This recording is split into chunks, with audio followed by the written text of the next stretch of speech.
जय हिंद students, how are you all. आज हम फिर आपके लिए प्रोनाउंस का एक सेशन लेकर आए हैं। लास्ट सेशन में हमने कुछ इंपॉर्टेंट रिलेटिव प्रोनाउंस पढ़े थे like who and whom. So today we are going to study that, which, whose. तो इस तरीके के हम कुछ और रिलेटिव प्रोनाउंस पढ़ने वाले हैं। Now the first relative pronoun which we are going to study today is that. That बहुत इंपॉर्टेंट है। That can be used for both living as well as non living. All right, it can be used for living as well as non-living. अब देखिए, अगर हम part of speech की बात करते हैं तो दैट के कई पार्ट ऑफ स्पीच है। कल हमने डेमोन्स्ट्रेटिव पढ़ा था। Yes, this, that, these, those demonstrative pronouns भी होते हैं, तो दैट को आप डेमोन्स्ट्रेटिव भी कह सकते हैं। Then secondly, that can be used as a conjunction also.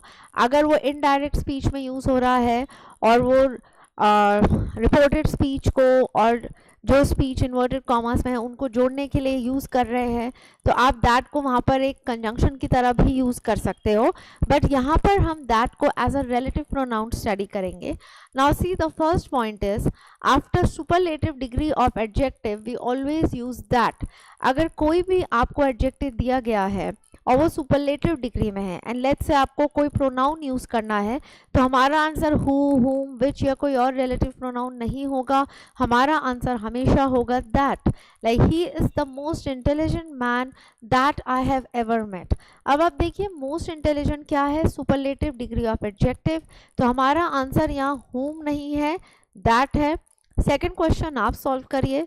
This is the most interesting book dash I have ever read. अब देखिए, बुक नॉन लिविंग है, नॉन लिविंग के लिए तो हम विच भी लगा सकते हैं, बट बिकॉज एक तो डेफिनेट भी हो गया और most interesting superlative degree of adjective है, इसलिए अब हमारा आंसर क्या होगा यहाँ पर? That. So please remember, superlative degree of adjective चाहे आप लिविंग के लिए लगाएं चाहे आप नॉन लिविंग के लिए यूज करें, your answer will always be that. इसीलिए मैंने आपको दोनों तरह के एग्जांपल्स दिए हैं, with one living and second with non living. Now all uncountable nouns.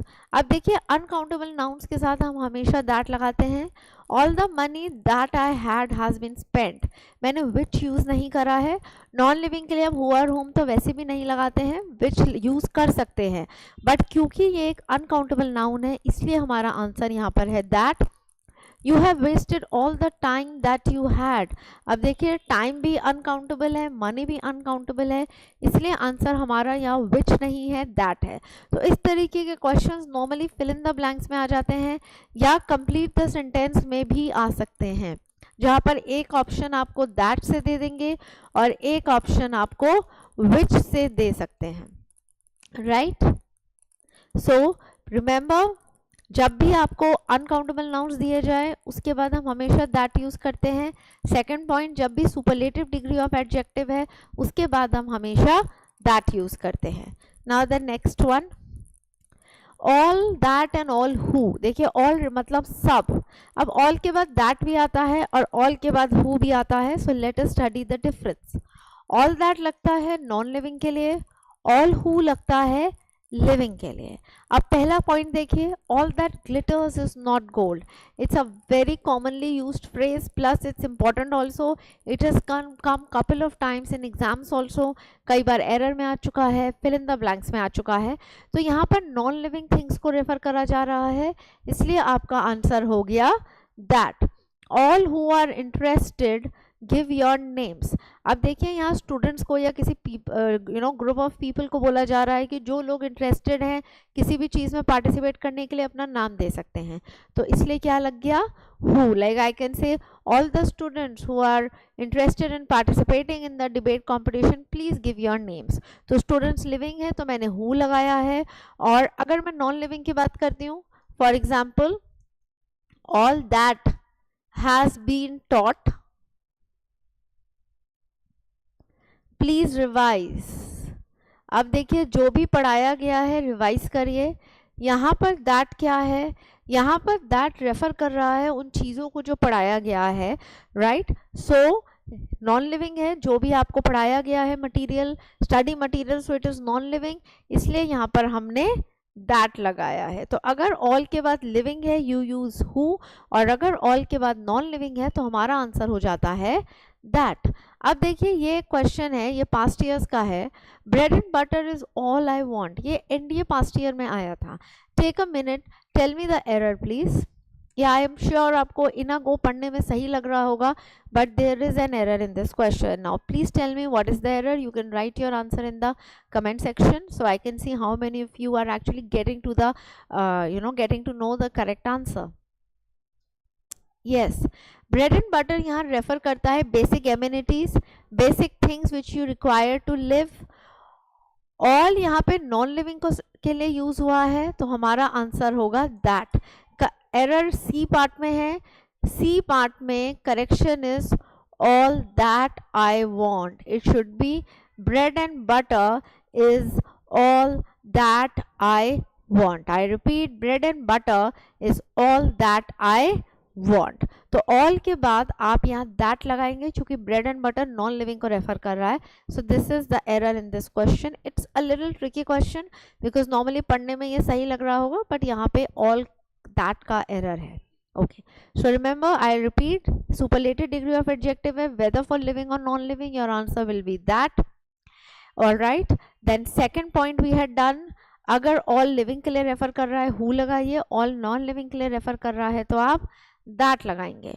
और जो हमने थर्ड पॉइंट पढ़ा है अनकाउंटेबल, अगर कोई भी अनकाउंटेबल नाउन है तो which यूज नहीं होगा, your answer will be that. Now let us move to the next point.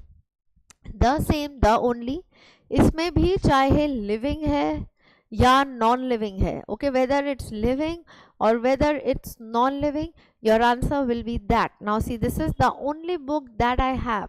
Book non living है, हमारा आंसर विच नहीं है, दैट है, करेक्ट है ये। This is the same man that I met yesterday.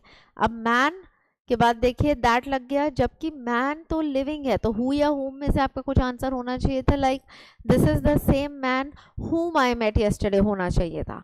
But because of this phrase the same की वजह से हमारा आंसर whom नहीं है, हमारा आंसर यहाँ पर हो गया that. So again a very very important point, the same and the only are always followed by that. Like I can say he is the same person that I met yesterday, whom नहीं होगा, या he is the only student that got good marks in the test. अब the only student है, अगर यहाँ the only ना होता, let's say हमारा सेंटेंस होता he is the student, तब हमारा स्टूडेंट सब्जेक्ट है तो हम who लगाते, like he is the student who got good marks in test. But अगर हम the only लगा देते हैं, so he is the only student who got good marks in the test. Sorry, he is the only student that got good marks in the test. So the only and the same are always followed by that. Next, everything, nothing, any, anyone, nobody, few, little, इनके बाद हमेशा that लगता है, like my father has given me everything that I needed. Alright, then I have spend the little money that I have, money वैसे भी uncountable है तो that ही आएगा। I have taught you all that is important, yeah, everything that is important has been taught by me. There is nothing that is left to be told. तो आप देख रहे हैं nothing, anything, something, इन सब terms के बाद हम that लगाते हैं, then the only, the same, चाहे आप लिविंग के लिए यूज करें चाहे आप नॉन लिविंग के लिए यूज करें, हमारा आंसर हमेशा that होता है.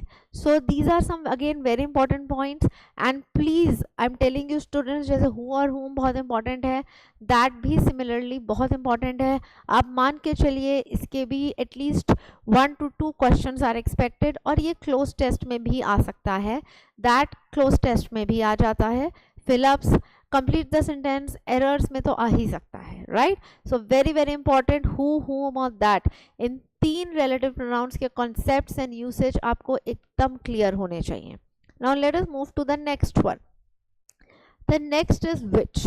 अब देखिए which को आप नॉन लिविंग के लिए यूज कर सकते हैं, बट जब हम चॉइस सेलेक्ट करना चाहते हैं, चूज करना चाहते हैं, तो चॉइस में हम लिविंग, एंड नॉन लिविंग दोनों के लिए विच यूज करते हैं। मतलब अगर किसी सेंटेंस में सिलेक्शन है और अगर वो लिविंग का है तो आप हु या होम को अवॉइड कर सकते हैं, आप वहाँ विच लगा सकते हैं। Now look at the first sentence, which is your favourite pet out of 2। अब एनिमल्स के लिए हम हमेशा विच लगाते हैं और यहाँ पर सिलेक्शन हो गया, out of 2 you have to pick 1, so हमारा आंसर क्या हो गया, which. I don't know which of the servants broke the glass. अब देखिए सर्वेंट्स तो है लिविंग, तो वैसे तो आप हूँ या हूम लगा सकते थे, बट क्योंकि आपको बहुत सारों में से किसी एक को पिक करना है, let's say there are 3 to 4 servants, अब आपको नहीं पता उनमें से किसने तोड़ा है, so it's a selection choice का क्वेश्चन है, तो हमारा आंसर देखिए यहाँ पर क्या है, which. Out of the players which is your favourite one. अब देखिए प्लेयर्स लिविंग है तो आपसे ये नहीं बोला गया who is your favourite one, हमारा आंसर क्या है, विच, बिकॉज आपको चॉइस करनी है। चॉइस कैसे पता चली हमें, आउट ऑफ से। तो अगर ऐसे टर्म्स हैं जैसे आउट ऑफ या of the 2 players, of the 3 players, या लेट्स से अमंग और बिटवीन, क्योंकि अमंग भी 2 से ज़्यादा या बिटवीन 2 में आपको चॉइस करनी है, तो इन टर्म से हमें पता चलता है कि ये चॉइस का क्वेश्चन है, तो आपका आंसर विच होगा। अगर लिविंग है तो भी विच होगा, आप हु या हुम का यूज़ नहीं करेंगे, और अगर नॉन लिविंग है तब भी विच होगा। फॉर एग्जाम्पल आई कैन से out of so many subjects which is your favourite subject, out of so many teachers which is your favourite teacher बोलेंगे हम, who is your favourite teacher नहीं बोलेंगे, क्योंकि लेट्स से आपके 7 to 8 teachers हैं school में, अब आपको उनमें से किसी एक को पिक करना है तो चॉइस आ गई है, इसलिए हमने हु नहीं लगाया है।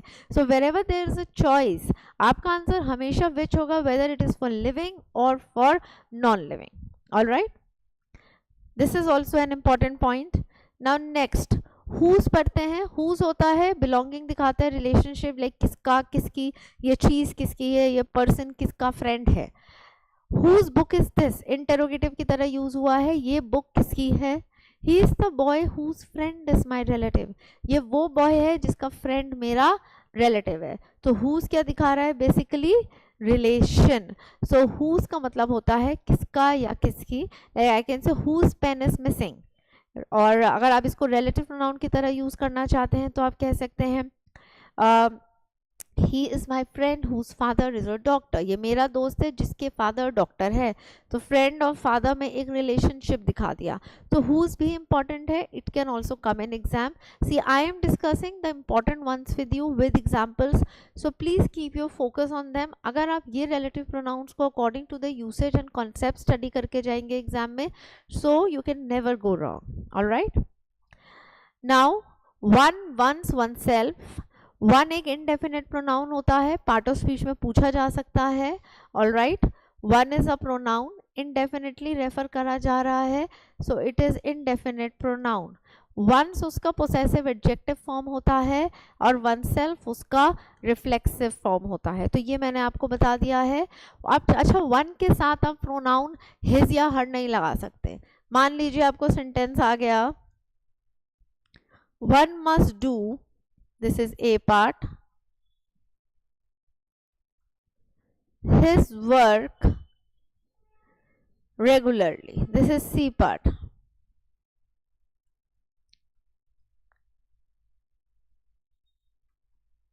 ओके, अब वन के साथ यहाँ पर क्या लग गया है, his, तो ये गलत है। वन के साथ हम यूज करते हैं once, one must do one's work regularly, right? तो इस तरीके से आपको ये क्वेश्चंस एरर में आ सकते हैं, इम्पॉर्टेंट है।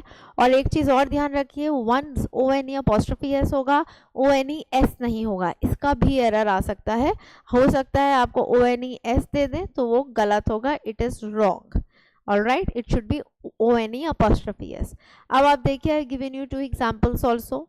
One should respect one's parents, one should do one's duty. तो यहाँ फिलअप्स में भी आ सकता है कि आपको option his, her, their, one's का दे दिया, या एरर में आ सकता है जैसे मैंने यहाँ पर आपके साथ डिस्कस करा है। This is also very very important pronoun question, okay, which has to be studied and you have to analyze the questions very very carefully, because कई बार आंसर आपके सामने होता है, आप समझ नहीं पाते. तो जहाँ पर भी आपने देखा क्वेश्चन में वन प्रोनाउन यूज हुआ है, सबसे पहले आपका फोकस होना चाहिए चेक द प्रोनाउन की वंस है या उसके साथ हिज हर तो नहीं लगा हुआ है, या वंस की स्पेलिंग गलत तो नहीं है. Alright, now students I have some important questions listed for you. Okay, इसमें आपके इंपॉर्टेंट पॉइंट्स भी रिवाइज हो जाएंगे. Now see, neither of the two boys. अब हमने सब्जेक्ट वर्ब एग्रीमेंट में पढ़ा था कि neither of, one of, none of, they are followed by plural noun, singular verb and singular pronoun. तो देखिए वही यहाँ पर भी आया है. Alright, neither of followed by plural noun, singular verb and singular pronoun. Verb and pronoun will always remain the same. The team are divided in their opinion. इसमें collective noun का रूल आपको सब्जेक्ट वर्ब में पढ़ाया था, वो revise हो रहा है. जब कलेक्टिव नाउन इकट्ठा होता है singular verb and pronoun, but जब हमारा कलेक्टिव नाउन डिवाइड या डिस्ट्रीब्यूट हो जाता है तो हमारा प्लूरल वर्ब और प्लूरल प्रोनाउन होता है. अब देखिए यहाँ क्लियरली लिखा है डिवाइडेड, तो टीम कलेक्टिव नाउन है इसलिए plural verb and plural pronoun. अगर इकट्ठा होता तो प्रोनाउन इट्स यूज होता है, डिवाइड हो गया तो अब हमारा आंसर है pronoun their. he and she do their work. Obviously and है to different people, तो plural pronoun हो गया there. The secretary and treasurer is negligent of his duty. अब देखिए मैंने आपको आर्टिकल्स का एक पॉइंट बताया था, if two or more people are mentioned, बस पोजेशन अगर एक बार दिखाई जाती है तो हमारा वर्ब सिंगुलर होता है, प्रोनाउन सिंगुलर होता है, क्योंकि उसका मतलब है कि वो एक ही पर्सन है. तो अब आप देखिए यहाँ आर्टिकल एक बार लगा है, सेक्रेटरी से पहले, ट्रेजरर से पहले नहीं है. It means it's referring to one person. तो अब हमारा वर्ब भी सिंगुलर होना चाहिए और प्रोनाउन भी सिंगुलर हो गया. नाउन्स में मैंने आपको पढ़ाया था जब भी जेंडर मिक्स होता है या जेंडर मेंशन ना हो तो हम एक कॉमन जेंडर प्रोनाउन यूज करते हैं, दैट इज मैस्कुलिन. इसलिए यहाँ हिज लिखा है, हर नहीं लिखा. अब नेक्स्ट क्वेश्चन देखिए, the secretary and the treasurer. अब इसमें दो बार आर्टिकल्स आ गए, मतलब two different people. Okay, two people are there, तो प्लूरल वर्ब लगेगा हैव और प्लूरल प्रोनाउन हो गया देयर. तो इसमें आप देख रहे हैं कि आर्टिकल या सब्जेक्ट वर्ब के रूल्स के अकॉर्डिंग किस तरीके से आपके प्रोनाउन के भी क्वेश्चन सॉल्व होते जा रहे हैं. Last one, both of them are not going. This is very important. अब देखिए बोथ भी दो लोगों के लिए लगता है, नाइदर भी, बट नाइदर नेगेटिव होता है, नाइदर के साथ हमें नॉट नहीं लगाना. So please remember a point, both के साथ नेगेटिव सेंटेंसेस नहीं बनते हैं. बोथ भी दो लोगों को ही रेफर करने के लिए है, बट बोथ के साथ हम नेगेटिव नहीं बनाते हैं. Both of them are not going, neither of them is going. तो देखिए बोथ ऑफ देम गलत क्यों है, क्योंकि बोथ के साथ हम नेगेटिव सेंटेंसेस नहीं बना सकते. आप ये बोल सकते हैं both of them are going. अगर आपको नेगेटिव बनाना है then use neither, because neither होता ही दो के लिए है नेगेटिव. अब नाइदर ऑफ का रूल यूज करिए, plural noun, singular verb. So these are some important points. Collective rules में भी प्रोनाउंस का रूल याद रखिए, वर्ब एंड प्रोनाउन का, one of, none of, neither of, इनमें भी आप प्रोनाउंस का रूल याद रखिए. Right. So last question is again very very important. So now students, I have completed pronouns with you, plus I have discussed all the important points along with past year questions and examples, and as you can see we have discussed some very very important questions with you again. So if you study all the four parts of pronouns carefully, I'm sure there is you should not have any doubts. आप pronounce के questions easily solve कर पाएंगे, because pronounce के questions आते हैं काफ़ी, कई बार errors में ही 10 में से 3 to 4 आ जाते हैं. क्लोज टेस्ट में प्रोनाउंस बहुत आता है, इनफैक्ट कंप्लीट द सेंटेंस में भी आता है, और पार्ट्स ऑफ स्पीच में भी इसके क्वेश्चंस आते हैं. तो demonstrative, relative, reflexive, nominative case, ये सब आपको थॉरली स्टडी करने चाहिए. Alright, so if you have any doubts you can get back to me in the comment section and I will reply you. Thank you. Jai Hind and take care.